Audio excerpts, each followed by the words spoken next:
மழை காலம் ஆரம்பிச்சங்காட்டிக்கு செடிகள் நல்லா தலைய ஆரம்பிச்சிருச்சுங்க. டெய்லி சாயந்தரம் மேல வந்து ஜில்லுன்னு காத்த வாங்கிட்டு பூ பறிச்சுட்டு போறது ஒரு புது ரொட்டீன் ஆயிடுச்சு. இப்ப பூ பறிக்கையில எனக்கு ஒரு யோசனை வந்துச்சுங்க. நாங்கள்லாம் ஸ்கூல் முடிஞ்சு வீட்டுக்கு வந்தா என்ன பண்ணுவோம்னா, செடிக்கெல்லாம் தண்ணி ஊற்றி பூவெல்லாம் பொறிச்சிட்டு அந்த பூவை கட்டி வச்சு என்ன பண்ணுவோம்னா, அன்னைக்கு ஈவினிங் டியூஷன் போனோம், டியூஷனுக்காக கொடுப்போம். அடுத்த நாள் நம்ம ஸ்கூலுக்கு போகல மிஸ்ஸுக்கு கொடுப்போம், ஃப்ரெண்ட்ஸுக்கு கொடுப்போம். அவங்கெல்லாம் அதை வாங்கிட்டு சிரிச்சு ஒரு தேங்க்யூ சொல்லுவாங்க பாருங்களேன். அவ்வளோ ஒரு சந்தோஷமா இருக்கும் மனசுல. அதுவும் அந்த ஸ்கூல்ல வந்து கிளாஸ் போட்டோ எடுக்கிறாங்க இல்லை ஏதாவது ஃபங்க்ஷன்னா எல்லாம் போட்டி போட்டு தலையில அவ்வளோ பூ வச்சுட்டு போவோம் இல்லையா. ஆனா இப்ப பாத்தீங்கன்னா நிறைய ஸ்கூல்ல வந்து பூ வைக்கிறதும் அந்த மாதிரிலாம் எதுவுமே அலோவ் பண்ண மாட்டேங்கிறாங்க. நமக்கு அந்த வயசுலயே ஷேரிங்னு ஒரு தனியா லெசன் எடுக்காம இந்த மாதிரி சின்ன சின்ன விஷயத்துல ஷேரிங் பண்றது எப்படின்னு சொல்லி கொடுத்துருக்காங்க இல்லையா.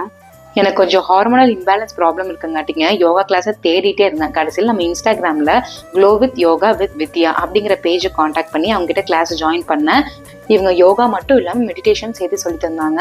அது போக சாப்பாடு நம்ம வீட்டில் என்ன இருக்கோ அதை வச்சு நமக்கு எப்படி ஈஸியாக ஒரு டயட் ஃபாலோ பண்ணலாமோ அதெல்லாம் கூட கைட் பண்ணாங்க. இவங்க பார்த்தீங்கன்னா இன்டர்நேஷனல் யோகா டே முன்னிட்டு நாளைக்கு, அதாவது June 20 ஃப்ரைடே மார்னிங் 5:10 ஒரு மெடிடேஷன் செஷன் ஆர்கனைஸ் பண்ணுறாங்க. உங்களுக்கு இன்ட்ரெஸ்ட் இருந்தால் நாளைக்கு நடக்கிற இந்த மெடிடேஷன் செஷனை ஜாயின் பண்ணிக்கோங்க. உங்களுக்கு அது பிடிச்சிருந்தது அப்படின்னா இவங்க ரெகுலர் கிளாஸஸ்ல நீங்க ஜாயின் பண்ணிக்கலாம். அவங்க பேஜை டேக் பண்ற for more details contact them.